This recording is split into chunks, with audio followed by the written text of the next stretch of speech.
In the 1950s, television ads promoted the idea of women as full-time homemakers. Freedom from unnecessary drudgery. Freedom to go shopping when the urge hits you, or when there's a sale going on. And while this was a popular idea at the time, not everyone bought into it. New York, and here comes Lady Bird Jacqueline Cochran. Jackie Cochran was one of America's most celebrated women pilots. Goody, goody. And she breaks the woman's coast-to-coast record. In the race, she beat a field of 9 top-ranking men flyers, the Queen of Speed. Jackie Cochran wasn't the only woman pilot breaking barriers in aviation. Jeri Cobb was Woman Pilot of the Year in 1959. Boy, isn't that a honey? Say, she is a honey. Meet Miss Jeri Cobb, who's just flown in here to Tyndall Air Force Base to be with us here at Operation William Tell. In 1961, Jackie and Jeri were contacted by Randy Lovelace, the doctor who had designed the physical test for the first male astronauts. Well, I feel that the problem will be one of multiple stresses, and I think Captain Barr and General Flickinger feel the same way. And the way the program is set up, I feel that every man here can withstand the stresses to which they will be subjected. They learn to survive in a variety of hostile environments, including the deserts and jungles of the Earth. But no American woman had ever been an astronaut. Dr. Lovelace wanted to see if women could survive the same rigorous test that the male astronauts had gone through. Dr. Lovelace recruited 13 women pilots, including Jeri Cobb, and ran them through the same test. Jackie, who was very wealthy, paid for the test.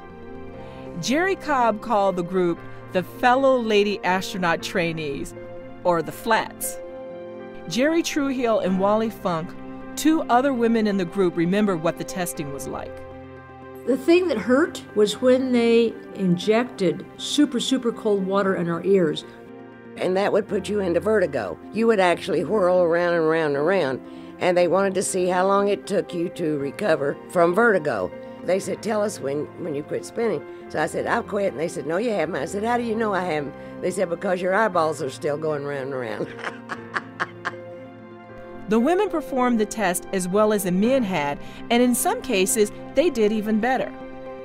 And they proved that women were just as physically and mentally capable. All this time, NASA didn't know anything about Dr. Lovelace's testing program. When they found out about it, they put an end to it. And we get this telegram. Regret to advise, arrangements at Pensacola canceled. You may return expense allotment to Lovelace Foundation or by letter to me. We will further advise you. There was no explanation. There was no thank you very much. Jeri Cobb set out to prove that women could and should be astronauts. She got press coverage. Miss Cobb, you argued today that women would make better astronauts in some respects than men. Do you really believe this is true? This has been proved by doctors and scientists in certain areas. And she testified before Congress. Yet, it would take 20 more years for NASA to launch the first American woman into space. Too late for Jeri Cobb and the other women who went through testing at the Lovelace Clinic. Jeri and those other pilots paved the way for women like me and, like Eileen Collins, the first woman commander of the space shuttle. Go at throttle up. I first started thinking about a career in flying when I was a teenager. I went to the library quite a bit, and I remember taking out a book about the women Air Force service pilots, the WASPs, and their leader, Jackie Cochran. And so, I invited them to come to the Cape that day, the day that my dream was realized.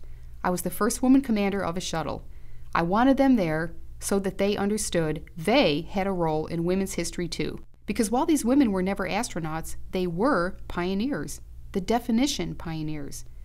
They were out there doing it for the first time, for me, and for all the astronauts who came after them.